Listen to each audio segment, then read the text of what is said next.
এটা হচ্ছে কোনারে পার্ক, অনেক সুন্দর একটা দৃশ্য।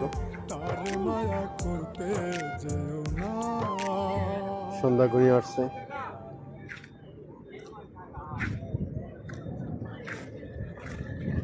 পাশে আছে বড় একটা মসজিদ।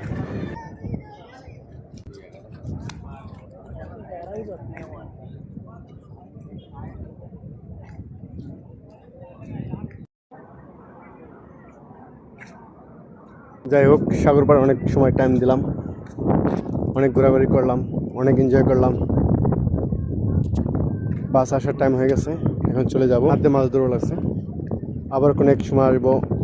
আমার জুতোটা কই রাখলাম, কোনো একটা ভিডিও নিয়ে আপনাদের সাথে। ভালো লাগলে লাইক দিবেন, সাপোর্ট করবেন। মাছ ধরা বাদ দিই, আজকে তলাশ করার আগে। আল্লাহ হাফিজ।